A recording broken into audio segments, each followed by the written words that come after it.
Ya, oke. Bismillahirrahmanirrahim. Eh, Perkenalkan, nama saya Lazuardi Rahman. Ya, di sini saya akan menjelaskan tentang mission ke-8 ya. Seperti dengan mission-mission sebelumnya, mission kali ini adalah menambahkan eh, kode yang sudah disediakan. Mission kali ini bertemakan dengan sistem monitoring peralatan.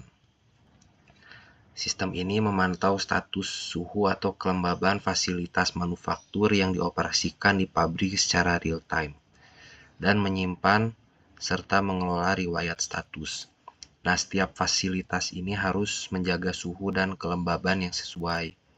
Dan jika suhu atau kelembaban berada di luar kisaran tertentu, maka bisa terjadi cacat pada produksi. Nah, oleh karena itu, informasi yang dikumpulkan melalui sensor fasilitas dikumpulkan 24 jam sehari. Dan informasi dikumpulkan sesuai kebutuhan. Digunakan untuk menganalisis dan mendiagnosis apakah ada peralatan yang mengalami masalah operasi. Pekerjaan diagnosis belum dilakukan secara otomatis dan sering diperiksa oleh staf berpengalaman berdasarkan pengalaman mereka. Nah, karena pemfilteran dengan penerapan kondisi pada data yang dikumpulkan memiliki banyak kasus dan persyaratan tambahan sering terjadi, penting untuk mengembangkan dan menerapkan dengan cepat setiap kali diperlukan. Modul program komunikasi yang memerlukan komunikasi TCP, IP, dan sensor peralatan didapatkan melalui perusahaan mitra. Nah, modul program komunikasi menerima permintaan koneksi dari program peralatan dan menerima informasi, memunculkan suatu event, dan di dalam kode kita menggunakan event untuk menjalankan pekerjaan. Informasi suhu kelembaban yang dikirim dari setiap fasilitas disimpan dalam memori dan disimpan sebagai string JSON ke file setiap 30 detik sekali. Seiring bertambahnya jumlah informasi sensor yang dikumpulkan, waktu yang diperlukan untuk menyimpan sebagai file menjadi lebih lama, dan baru-baru ini dilaporkan bahwa kecepatan respon pengguna menurun secara signifikan saat menggunakan program. Nah, untuk mengatasi masalah ini, kita akan mengubah kode kita sehingga fungsi penyimpanan file dijalankan sebagai operasi asinkron. Jadi, pada mulanya ditambahkan dahulu perangkat, misalnya pada perangkat dengan ID misalnya 1, 2, 3, dan sebagainya. Nah, kemudian nanti ada program tambahan, ya, ada program tambahan. Nanti di situ dia mencatat atau menerima dari sensor-sensor itu. Nah, kemudian setelah itu dimasukkan ke dalam data ya, dan ditampilkan berdasarkan nanti tuh ada ininya apa, ada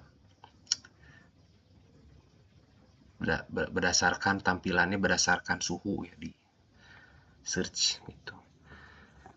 Oke, kemudian untuk kelasnya yang belum lengkap, yang pertama yaitu device file ya, device file.cs.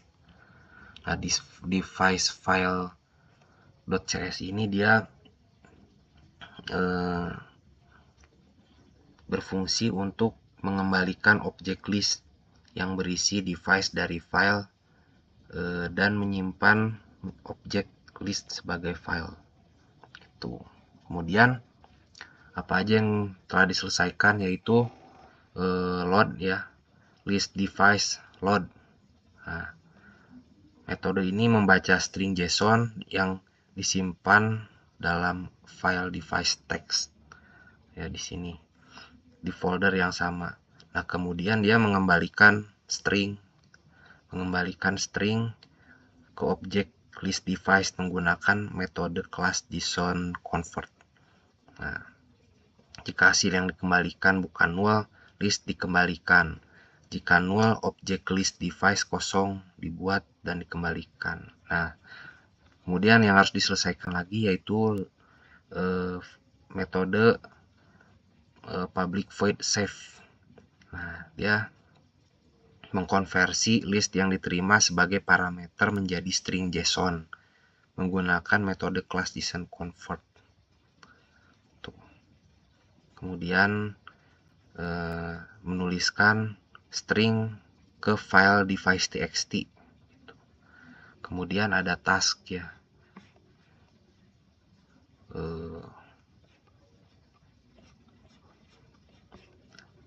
Ada task save async. Ya. Dia itu memanggil kode save yang ditulis di atas secara asinkron menggunakan metode task factory start new. Nah, ini. Kemudian yang belum lengkap lagi yaitu sensor data file. Sensor data file ini kelas yang mengembalikan objek list yang berisi sensor data dari file dan menyimpan objek list sebagai file. Nah, metode yang diselesaikan yaitu metode public list sensor data load. Nah, yang ini. Nah, metode ini dia membaca string JSON yang disimpan dalam file sensor record ya, sensor record txt. Kemudian dia mengembalikan string ke objek list sensor data menggunakan metode class JSON convert. Kemudian jika hasil yang dikembalikan bukan null, list dikembalikan. Dan jika null, objek list sensor data kosong dibuat dan dikembalikan. Kemudian metode yang diselesaikannya lagi yaitu metode void save. Ya. Metode save ini dia mengkonversi list yang diterima sebagai parameter menjadi string JSON menggunakan metode class JSON convert. Nah, dia menulis data yang diterima ke sensor record txt. Kemudian yang perlu diselesaikan lagi ini task save async, yaitu dia menulis untuk memanggil metode save secara asinkron menggunakan metode task factory start new. Kemudian berlanjut ke kelas sensor monitoring bis. Sensor monitoring bis. Nah, dia ini sensor kelas yang menerima logika bisnis utama yang dibutuhkan dalam program. Nah, dia menerapkan ini nih pola singleton sehingga beberapa objek tidak dapat dibuat dengan kelas sensor monitoring bis. Nah, dia ini menambahkan ini nih konstruktor pribadi ya untuk mencegah pembuatan objek dari luar kelas, yaitu sensor monitoring bis. Nah, di singletonnya di sini dia implementasinya. Ya, dia mengembalikan sensor monitoring bis. Ya. Kemudian untuk sensor data file dia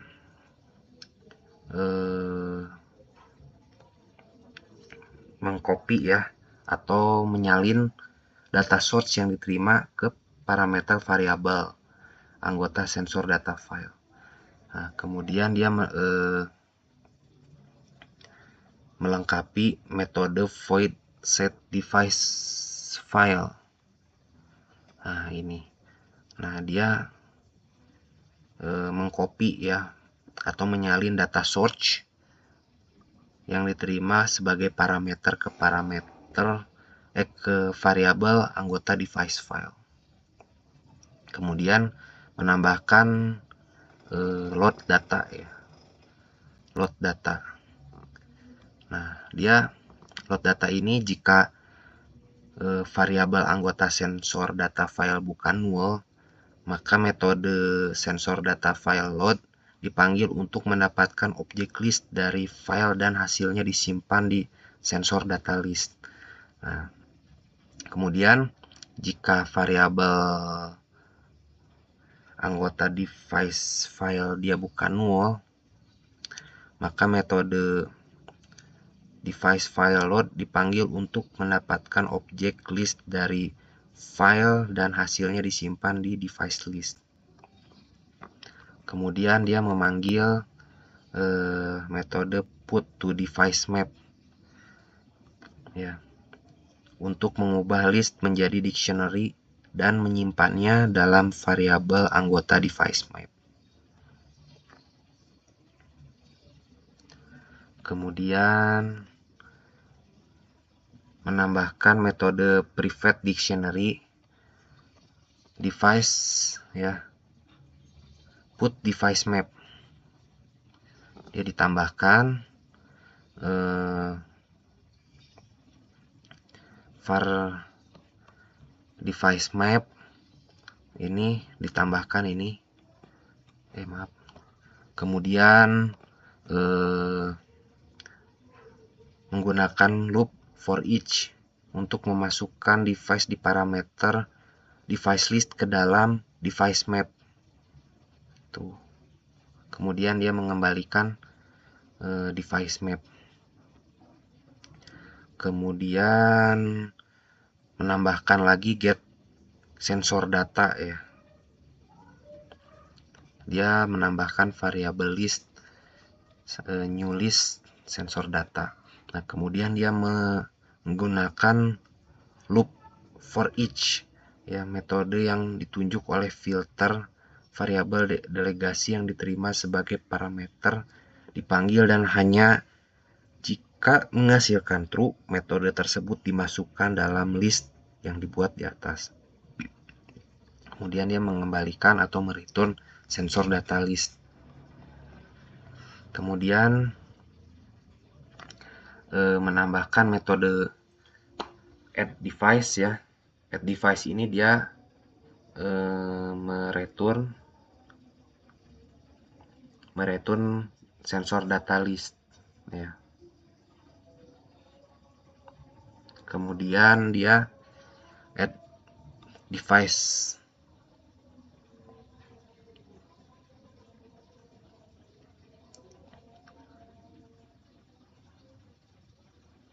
ya, add device ini dia menambahkan nilai parameter device ke device list. Nah, kemudian dia menambahkan koleksi ke device ke koleksi device map dengan device .device ID sebagai kuncinya. Kemudian gunakan metode device file untuk menyimpan objek list yang ditunjuk oleh device list ke sebuah file. Kemudian untuk add sensor data, dia ini menambahkan sensor data ke dalam sensor data list ya. Kemudian untuk get device, dia mengembalikan koleksi list device ke device list ya. Kemudian untuk get device map, dia mengembalikan device map dan metode save ya, save data to research. Nah, dia memanggil metode sensor data file .save async untuk menyimpan sensor data list secara asinkron. Kemudian memanggil metode device async untuk menyimpan list secara asinkron. Kemudian dia masuk ke form, yaitu form main.cs. Nah, dia melengkapi dari kode form main.cs. Nah, di sini dia layar utama yang menunjukkan status peralatan saat ini.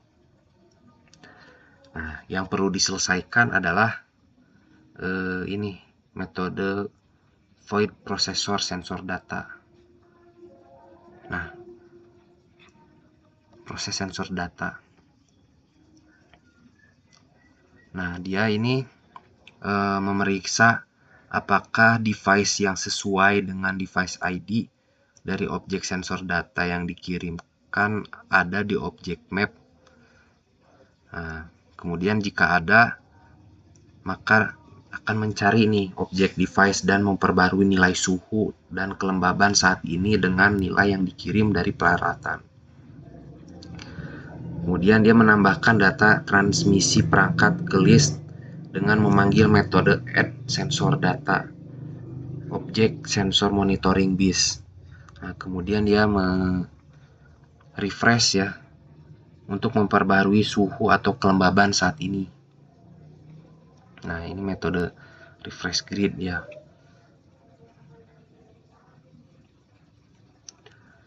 Kemudian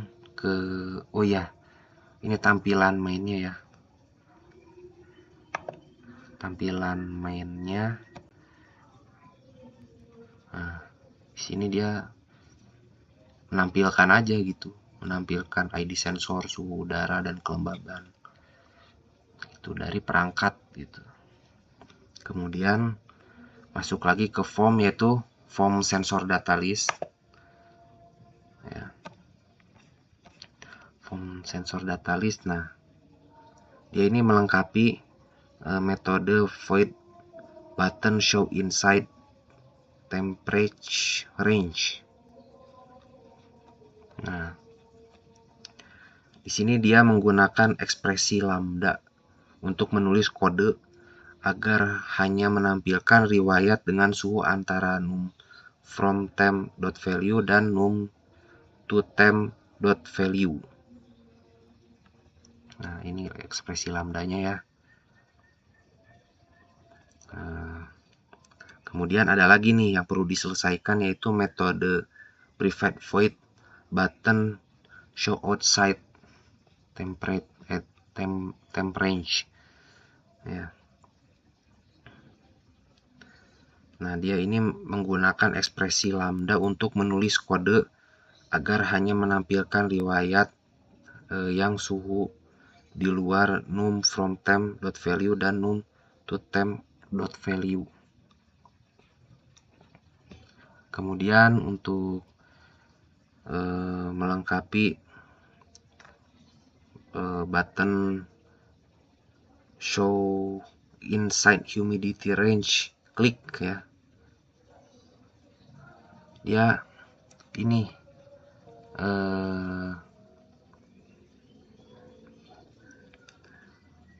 memanggil ini ekspresi lambda ya, lambda lagi, menggunakan ekspresi lambda lagi untuk menulis kode agar hanya menampilkan riwayat dengan kelembaban di luar num from humidity.value dan num to humidity.value. Kemudian ini metode void form sensor data list ya. Ya, dia ini ya inilah menampilkan data ya. Ya, oke. Cukup sekian penjelasan dari saya, mohon maaf banyak kekurangannya. Terima kasih sudah menonton. Oh iya, ini tampilan dari formulir sensor data listnya ya. Nah, dia ini nanti dia menampilkan kondisi atau suhu ini ya, suhu di lingkungan ya, di lingkungan sekitar dan di luar lingkungan. Kemudian dia mencari kelembaban juga ya. Kelembabannya antara 50 ya, antara berapa persen sampai berapa persen. Nah, dia juga ini menampilkan di dalam kisaran dan di luar kisaran kelembabannya. Ya, sekian dari saya. Terima kasih sudah menonton.